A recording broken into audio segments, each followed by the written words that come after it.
Previous lecture में हम लोगों ने पढ़ा था रिप्रोडक्शन इन ऑर्गेनिजम्स, जिसमें हम प्लांट के रिप्रोडक्शन की बात कर रहे थे। प्लांट रिप्रोडक्शन में हमने vegetative reproduction, asexual reproduction and sexual reproduction के बारे में डिस्कस किया था, जो लोअर प्लांट से हायर प्लांट्स तक के बारे में हम ऑलरेडी डिस्कस कर चुके थे। अब हाईली डेवलप्ड प्लांट्स जो होते हैं उनको आप एंजियोस्पर्मिक प्लांट कहते हैं, या फिर इनको आप फ्लावरिंग प्लांट्स भी कह सकते हैं। अब हम बात करेंगे sexual reproduction in flowering plants, या फिर पुष्पी पादपों में लैंगिक जनन। पुष्पी पादप कहते हैं उन प्लांट्स को जिनमें पुष्प पाए जाते हैं। पुष्प इनफेक्ट क्या स्ट्रक्चर है? पुष्प पौधों के जननांगों को धारण करने वाले अंग को पुष्प कहते हैं। अब जो पुष्पी पादप होते हैं या जो एंजियोस्पर्मिक प्लांट्स होते हैं, इनकी जो मेन प्लांट बॉडी होती है वो स्पोरोफिटिक होती है। स्पोरोफिटिक होती है मीन्स यहाँ पर स्पोर्स का फॉर्मेशन होता है, और ये स्पोरोफिटिक बॉडी जो होती है ये जनरली डिप्लॉइड होती है। इनकी स्पोरोफाइट अवस्था काफ़ी कॉम्प्लेक्स होती है, लेंदी होती है और हाईली डेवलप्ड होती है। अब तक जितने नोन प्लांट्स हैं उनमें सबसे ज़्यादा लंबी स्पोरोफाइट अवस्था एंजियोस्पर्मिक प्लांट्स की या पुष्पी पादपों की पाई जाती है। और जो इनका गैमेटोफिटिक स्टेज होता है ये हमेशा हैप्लॉइड होता है, और ये काफ़ी रिड्यूस्ड होता है, बहुत छोटे काल के लिए पाया जाता है, और अपने भोजन, पोषण या अन्य कामों के लिए ये स्पोरोफाइट पर डिपेंड करता है। जो स्पोरोफिटिक बॉडी होती है वो बेसिकली डिफरेंट पार्ट्स में डिवाइड होती है। एक प्लांट के फॉर्म में होती है जिसको हम वेल डेवलप्ड रूट कह सकते हैं, उसमें स्टेम पाया जाता है, उसमें लीव्स पाए जाते हैं और फ्लावर्स पाए जाते हैं। रूट, स्टेम और लीव्स ये प्लांट के असेसरी पार्ट्स होते हैं, जबकि फ्लावर जो होता है ये रिप्रोडक्टिव पार्ट होता है। रिप्रोडक्टिव पार्ट का मतलब ये वो पार्ट होता है जो रिप्रोडक्शन में हेल्प करता है, जो सेक्सुअल रिप्रोडक्शन में हेल्प करता है। कैसे हेल्प करता है? हर एक पुष्प हम 4 चक्रों में विभाजित करते हैं।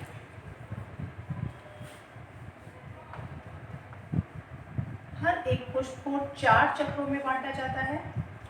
4 वर्ड्स पाई जाती हैं। Number 1 calyx, number 2 Corolla, number 3 androecium,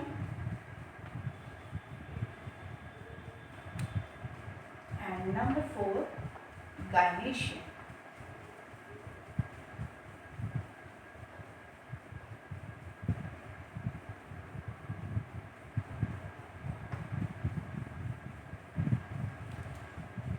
calyx first word होती है। इसके हर एक यूनिट को हम सेपल कहते हैं, और बेसिकली ये ग्रीन इन कलर होती है, लेकिन कई बार कलर्ड भी हो सकती है।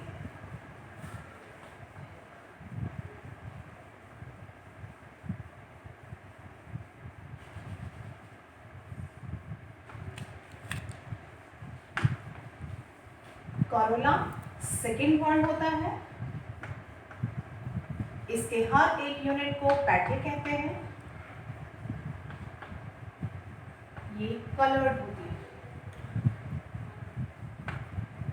एंड्रोशियम थर्ड वर्ड होता है। मेल रिप्रोडक्टिव पार्ट होता है।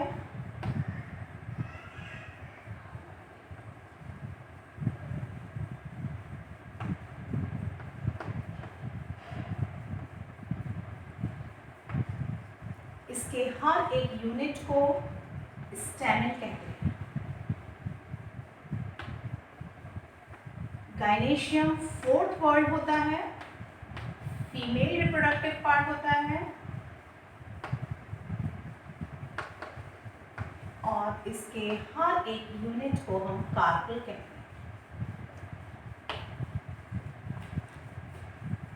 Calyx and Corolla accessory words होती हैं, और androecium and gynoecium reproductive words होती हैं।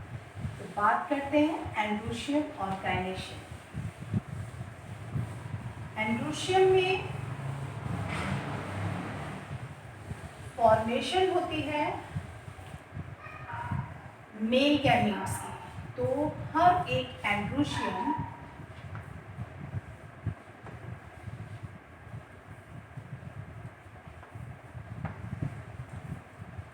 कई सारे स्टैमेन्स प्रेजेंट होते हैं। हर एक स्टैमेन 2 पार्ट से मिलकर बनता है। Number 1 anther, number 2 filament.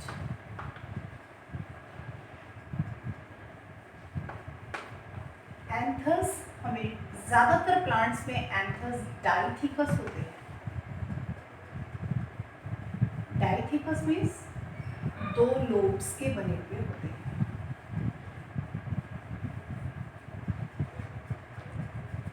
This is filament.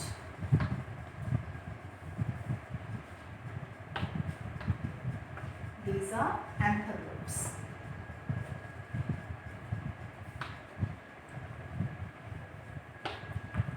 And this portion is known as connective.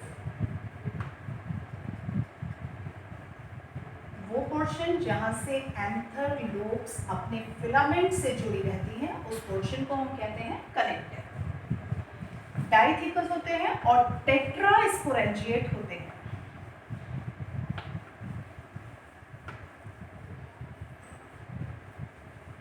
Tetrasporangiate होने का मतलब होता है जब हम इस एंथर को बीच से कट करते हैं तो इसमें हमें 4 लोब्स दिखाई देती हैं।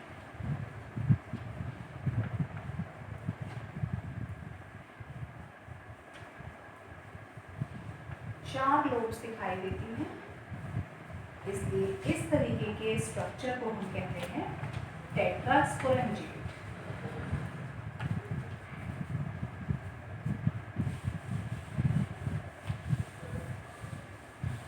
एंथर्स में डेवलपमेंट होता है माइक्रोस्पोर्स का।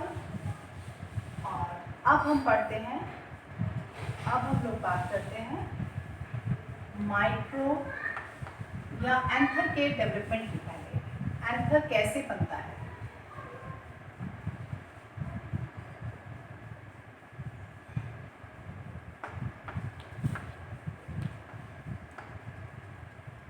Young anther.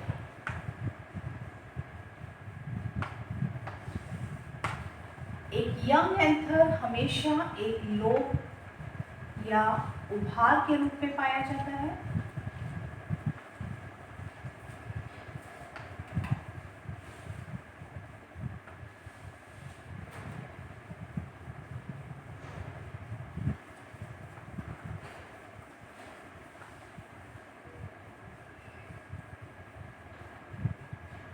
इस उभार की जो आउटर वॉल होती है वो एपिडर्मिस कहलाती है, जो सिंगल सेल लेयर की बनी होती है।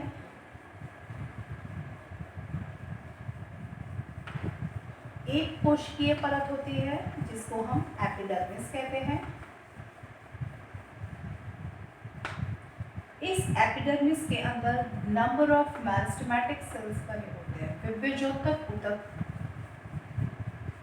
विभ्योजोतक या मेरिस्टेमेटिक होने का मतलब जिनमें रिपीटेड डिवीजन, जिन सेल्स में, जिन टिश्यूज में रिपीटेड डिवीजन होता रहता है, they are known as meristematic tissues.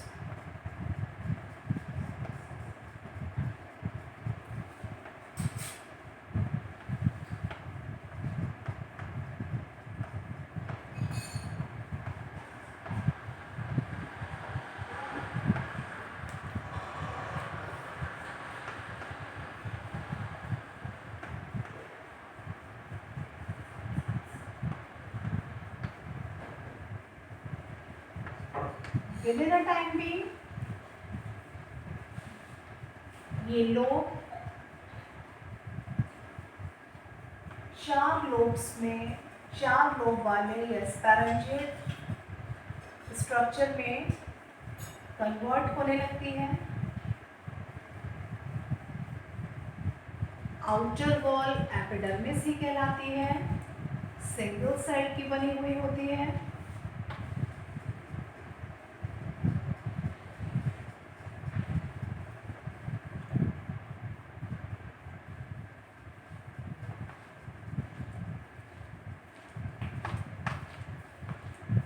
धीरे धीरे इसमें सेंटर में एक प्रोकैम्बियल स्ट्रैंड डेवलप होने लगता है, जो बाद में जाके वैस्कुलर टिश्यूज बनाते हैं।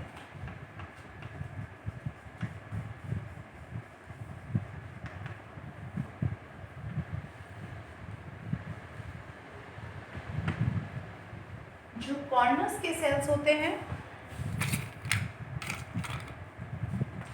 जो कॉर्नर के सेल्स होते हैं वो थोड़े से वेल डिफाइंड हो जाते हैं, एनलार्ज हो जाते हैं, और इन सेल्स को हम आर्चीस्पोरियल सेल्स कहते हैं। These are known as archisporial cells.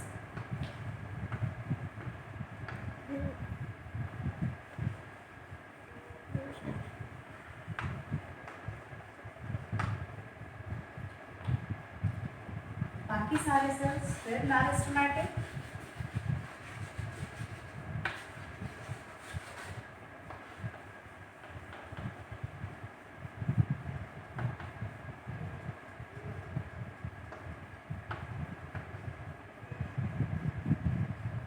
In आर्चिस्पोरियल sales में फर्दर डिवीजन होना शुरू हो जाता है।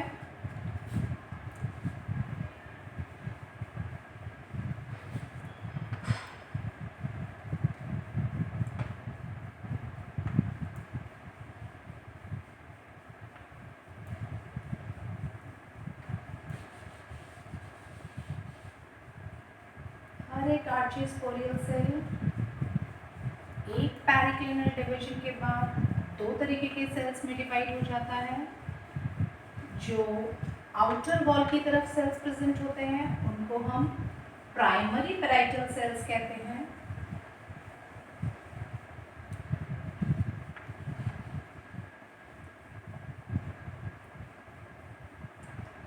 उनको प्राइमरी पैराइटल सेल्स कहते हैं। और जो सेंटर की तरफ सेल्स होते हैं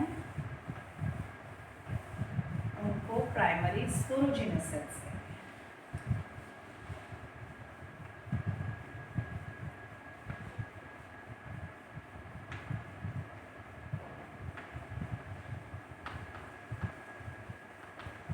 प्राइमरी स्पोरोजिनस सेल्स,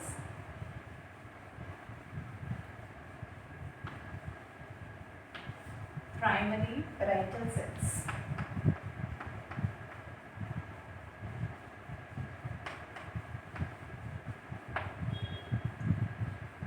और सेंटर में प्रोकैम्बियल स्ट्रैंड्स के सेल्स, जो बाद में फर्दर डिवीजन के बाद वैस्कुलर स्ट्रैंड बनाएंगे।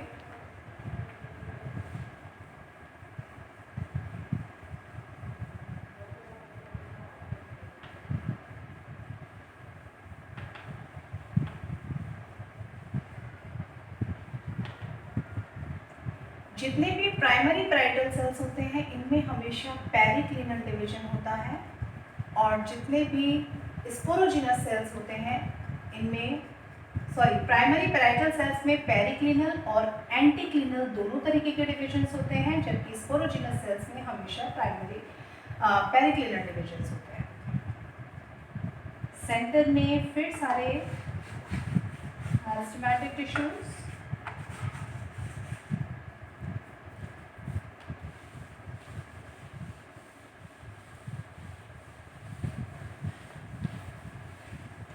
अब अगर एक मैच्योर एंथर का सेक्शन देखें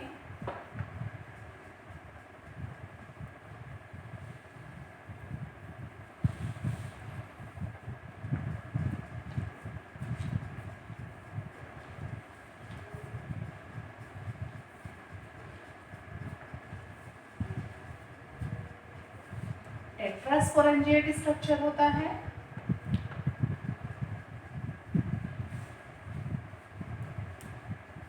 सिंगल सेल एपिडर्मिस प्रेजेंट होते हैं। जो प्राइमरी स्पोरोजिनस सेल्स थे ये माइक्रोस्पोर्स का फॉर्मेशन करते हैं, और जो पैराइटल सेल्स थे इनसे वॉल लेयर्स बनती हैं, एंथस की वॉल लेयर्स बनती हैं। This is epidermis.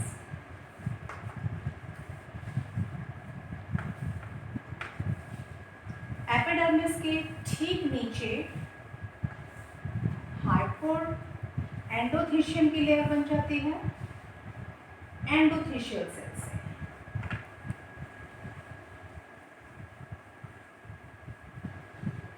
ये सेल्स साइज में बड़े प्रोमिनेंट होते हैं।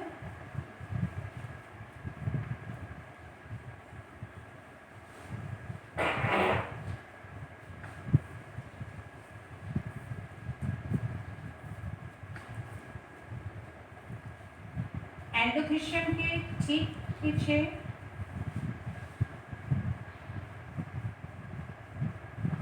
चारों चैम्बर्स में माइक्रोस्पोरेंजियम्स, जिनमें माइक्रोस्पोर मदर सेल्स प्रेजेंट होते हैं।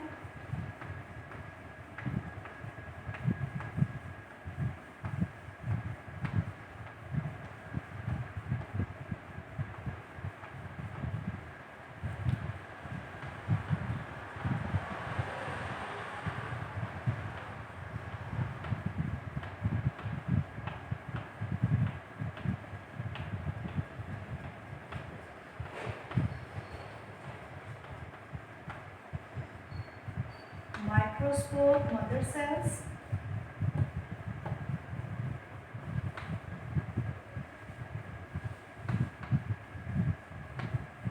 microspore mother cells,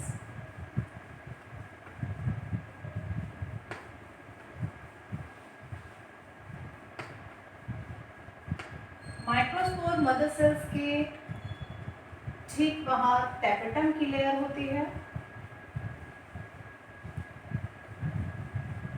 ये न्यूट्रिशन प्रोवाइड करने वाले टिश्यूज होते हैं।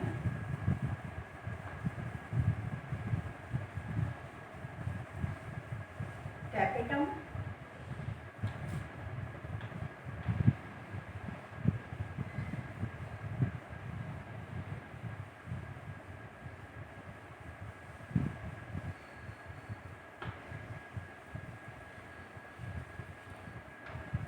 और टैपेटम और एंडोथीशियम के बीच में लेयर होती है मिडिल लेयर,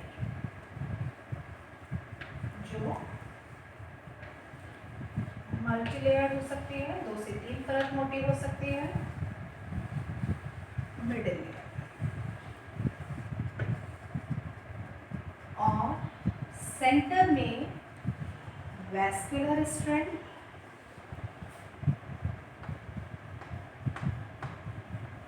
ये वैस्कुलर स्ट्रैंड कनेक्टिव टिश्यूज में जुड़ जाते हैं।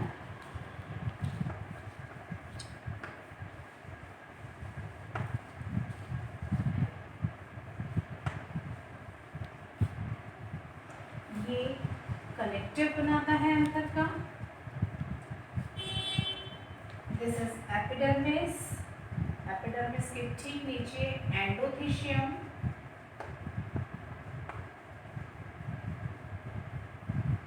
एंडोथीशियम के बाद मिडिल लेयर्स,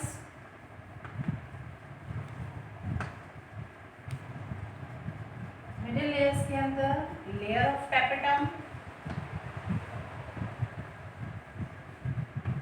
और टैपेटम के अंदर number of microspore mother cells.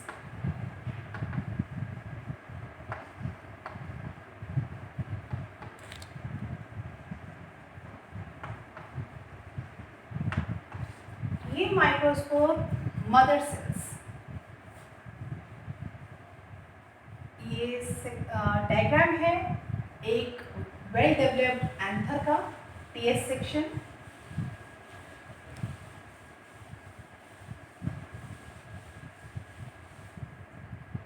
अब जो माइक्रोस्पोर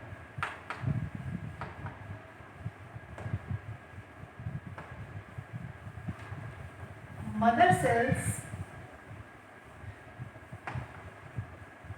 बने थे, उनमें मियोटिक डिवीजन होता है।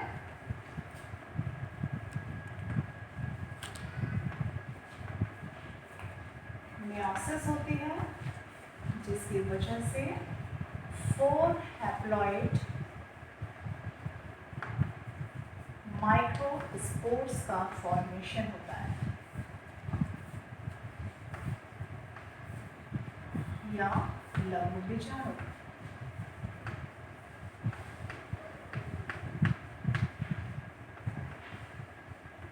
लघु बीजाणुओं के बनने की क्रिया माइक्रोस्पोरोजेनेसिस कहलाती है।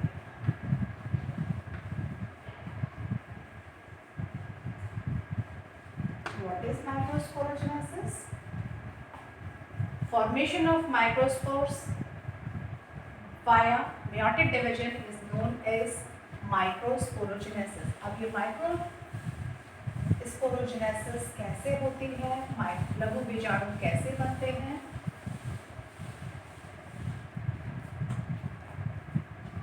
जितने भी मोनोकॉट्स होते हैं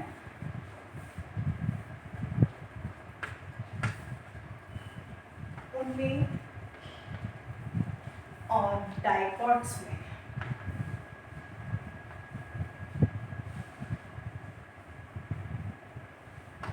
जो स्पोरोजेनेसिस होती है वो थोड़ा सा डिफरेंट हो जाती है।